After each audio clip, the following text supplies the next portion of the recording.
Hello friends, क्या आप जानते हैं जूम वीडियो कॉलिंग ऐप का पहले क्या नाम था? लक्षद्वीप में कितने द्वीप यानी आइलैंड्स हैं? माउंट एवरेस्ट का नाम नेपाल में क्या है? दुनिया के पहले क्रिकेट वनडे मैच के हर ओवर में कितनी बॉल्स थीं? किसी भी फिल्म द्वारा जीते गए ऑस्कर अवार्ड्स की अधिकतम संख्या क्या है? ऐसे ही 10 दिलचस्प सवालों के जवाब और इंटरेस्टिंग फैक्ट्स को जानने के लिए जीके फैक्ट्स क्विज चैनल को सब्सक्राइब करें और इस वीडियो को एंड तक देखें। तो फ्रेंड्स, क्या आप तैयार हैं? शुरू करें। ये रहा question 1। Zoom video calling app का पहले क्या नाम था? और आपके ऑप्शंस हैं ए सैसबी, बी विड कॉल, सी क्विक विड या डी जूमर। और आपका समय शुरू होता है अब।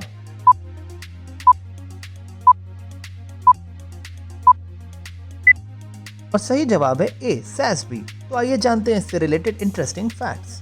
जूम को सिस्को वेबएक्स के पूर्व corporate vice president Eric Yuan द्वारा स्थापित किया गया था। उन्होंने अप्रैल 2011 में 40 इंजीनियरों के साथ सिस्को छोड़ दिया था और एक नई कंपनी शुरू की जिसका नाम सैसबी इनकॉर्पोरेटेड रखा गया।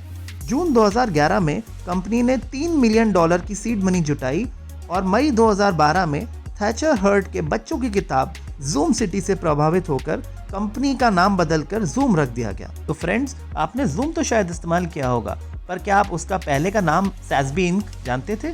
कमेंट्स में जरूर बताइएगा। चलिए आगे बढ़ते हैं क्वेश्चन 2 पर, जो आपकी स्क्रीन पर ये रहा। माउंट एवरेस्ट का नेपाल में क्या नाम है? और आपके ऑप्शंस हैं ए मकालू, बी लोटसे, सी सगरमाथा या डी अमरकंठा। और आपका समय शुरू होता है अब।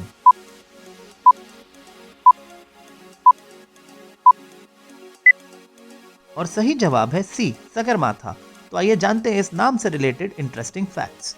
8,848.86 मीटर की ऊंचाई वाला माउंट एवरेस्ट समुद्र तल से ऊपर पृथ्वी का सबसे ऊंचा पर्वत है, जो हिमालय की महालंगूर हिमल उप श्रेणी में स्थित है। एवरेस्ट का तिब्बती नाम चोमोलुंगमा है, जिसका अर्थ है पवित्र माता। 1960 के दशक की शुरुआत में नेपाली सरकार ने इस पर्वत का नाम सगरमाथा रख दिया, जिसका अर्थ है आकाश की देवी। फ्रेंड्स, सभी 10 क्वेश्चंस और इंटरेस्टिंग फैक्ट्स को जानने के लिए वीडियो को आखिरी तक जरूर देखें। तो फ्रेंड्स, चलते हैं क्वेश्चन 3 पर, जो आपकी स्क्रीन पर ये रहा। कॉस्मेटिक्स ब्रांड लैक्मे का नाम किस पर रखा गया था? और आपके ऑप्शंस हैं ए फाउंडर यानी संस्थापक, बी ओपरा, सी माउंटेन यानी पर्वत या डी लेक यानी झील। और आपका समय शुरू होता है अब।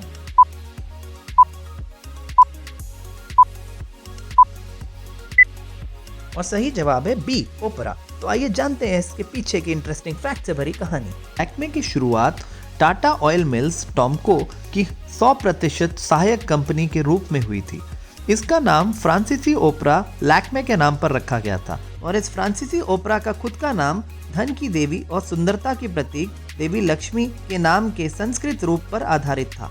लैक्मे की शुरुआत 1952 में प्रसिद्ध रूप से हुई थी, क्योंकि तब प्रधानमंत्री जवाहरलाल नेहरू चिंतित थे कि भारतीय महिलाएं कॉस्मेटिक्स यानी सौंदर्य उत्पादों पर कीमती फॉरेन एक्सचेंज यानी विदेशी मुद्रा खर्च कर रही थी, और व्यक्तिगत रूप से उन्होंने जेआरडी टाटा से अनुरोध किया कि वो ये कॉस्मेटिक्स का निर्माण भारत में करें। 1996 में टाटा ने लैक्मे की अपनी पूरी हिस्सेदारी हिंदुस्तान यूनिलीवर को बेच दी।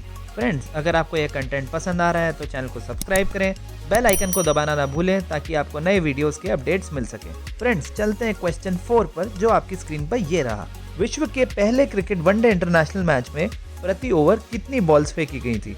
और आपके ऑप्शंस हैं ए 5 बॉल, बी 6 बॉल, सी 7 बॉल या डी 8 बॉल। और आपका समय शुरू होता है अब।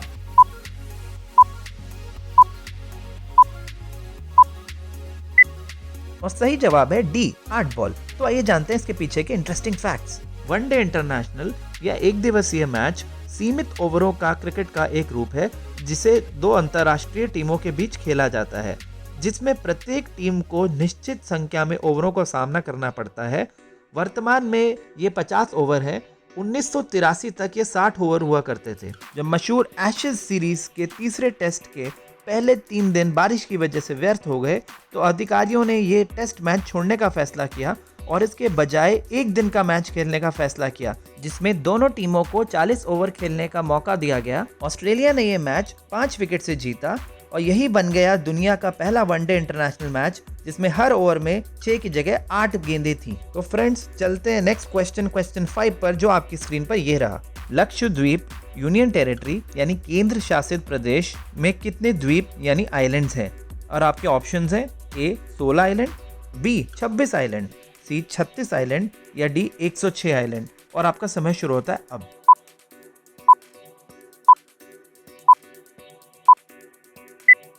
सही जवाब है सी 36 आइलैंड। तो आइए जानते हैं इसके पीछे के इंटरेस्टिंग फैक्ट्स। भारत का सबसे छोटा यूनियन टेरिटरी यानी केंद्र शासित प्रदेश लक्षद्वीप एक द्वीप समूह है जिसमें 32 वर्ग किलोमीटर क्षेत्रफल के साथ 36 द्वीप यानी आइलैंड है। मलयालम और संस्कृत में लक्षद्वीप नाम का अर्थ है 1 लाख द्वीप। इन 36 द्वीपों में से केवल 10 द्वीप ही बसे हुए हैं। लक्षद्वीप की राजधानी कावरती है जो इस यूनियन टेरिटरी का प्रमुख शहर भी है। यह क्षेत्र केरल उच्च न्यायालय के अधिकार क्षेत्र में आता है।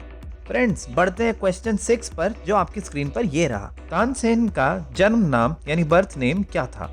और आपके ऑप्शंस हैं ए तनदीप, बी तनसुख, सी तनुराम या डी रामतनु। और आपका समय शुरू होता है अब।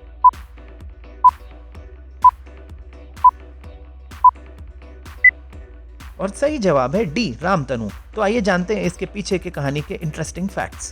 तानसेन का जन्म नाम रामतनु था। ग्वालियर के शासक राजा मान सिंह तोमर ने उनको सम्मानजनक उपाधि तानसेन से नवाजा था। अकबर ने उन्हें नवरत्नों में से एक माना और उन्हें मियाँ का खिताब दिया, जो एक सम्मानजनक उपाधि है और जिसका अर्थ विद्वान व्यक्ति है। तानसेन को उनकी महाकाव्य ध्रुपद रचनाओं और कई नए रागों की उत्पत्ति के लिए याद किया जाता है। फ्रेंड्स, बढ़ते हैं क्वेश्चन 7 पर जो आपकी स्क्रीन पर ये रहा। किसी भी फिल्म द्वारा जीते गए ऑस्कर अवार्ड्स की अधिकतम संख्या क्या है? और आपके ऑप्शंस हैं ए 5 अवार्ड, बी 8 अवार्ड, सी 11 अवार्ड या डी 14 अवार्ड। और आपका समय शुरू होता है अब।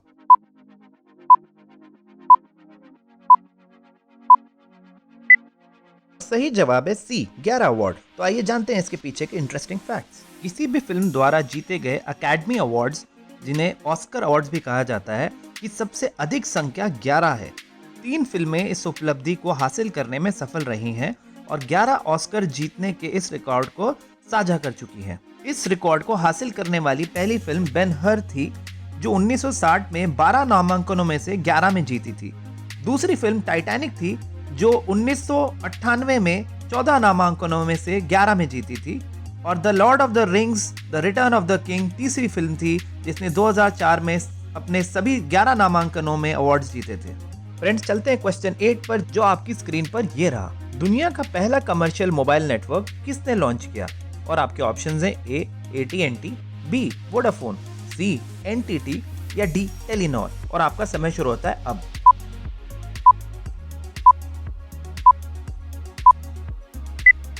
और सही जवाब है सी NTT। तो आइए जानते हैं इसके पीछे के इंटरेस्टिंग फैक्ट्स। पहला कमर्शियल स्वचालित सेलुलर नेटवर्क, जिसे हम फर्स्ट जनरेशन या 1G भी कहते हैं, वह जापान में निप्पॉन टेलीग्राफ और टेलीफोन NTT द्वारा 1979 यानी 1979 में शुरू किया गया था। शुरू में टोक्यो के महानगरीय क्षेत्र में और 5 साल के भीतर NTT नेटवर्क जापान की पूरी आबादी को कवर करने के लिए विस्तारित किया गया था और इस तरह यह जापान का पहला राष्ट्रव्यापी 1G नेटवर्क बन गया।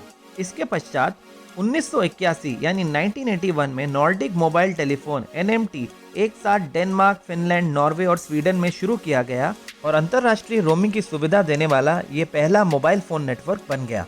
तो फ्रेंड्स, चलते हैं क्वेश्चन 9 पर जो आपकी स्क्रीन पर ये रहा। 2015 फीफा विश्व कप में मैच परिणामों की भविष्यवाणी करने वाले प्रसिद्ध ऑक्टोपस का नाम क्या था? और आपके ऑप्शंस हैं ए Paul, B Peter, C George या डी थॉमस। और आपका समय शुरू होता है अब।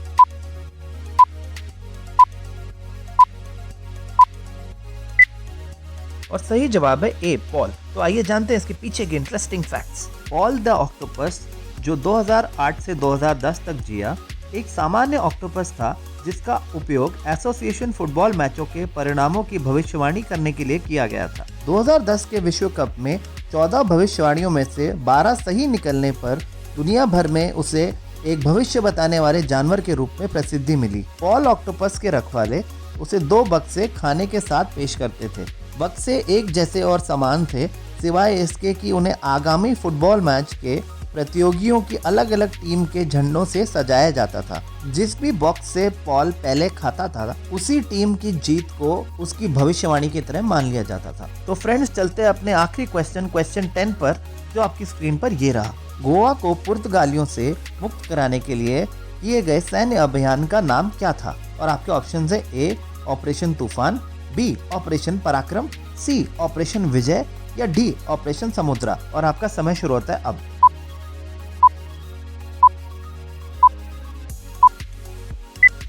और सही जवाब है सी ऑपरेशन विजय। तो आइए जानते हैं इसके पीछे की इंटरेस्टिंग फैक्ट से भरी कहानी। गोवा, दमन और दीव को मुक्त करने की सशस्त्र कार्रवाई को भारतीय आर्म फोर्सेस द्वारा ऑपरेशन विजय नाम दिया गया था। इसमें 36 घंटे से अधिक समय तक हवाई, समुद्री और जमीनी हमले शामिल थे और पुर्तगाल द्वारा शासन के 451 वर्षों को समाप्त करने के लिए भारत के लिए यह एक निर्णायक जीत थी। इस घटना को याद करने के लिए गोवा मुक्ति दिवस या गोवा लिबरेशन डे प्रत्येक वर्ष 19 दिसंबर को गोवा, भारत में मनाया जाता है। तो फ्रेंड्स, उम्मीद है आपको काफ़ी मज़ा आया और आपने कुछ नया सीखा। वीडियो को एंड तक देखने के लिए धन्यवाद। ऐसे और वीडियोस देखने के लिए चैनल सब्सक्राइब करें। इस वीडियो का ज्ञान और लोगों तक पहुंचाने के लिए लाइक और शेयर करें। फ्रेंड्स, मिलते हैं नेक्स्ट वीडियो में, तब तक के लिए अलविदा।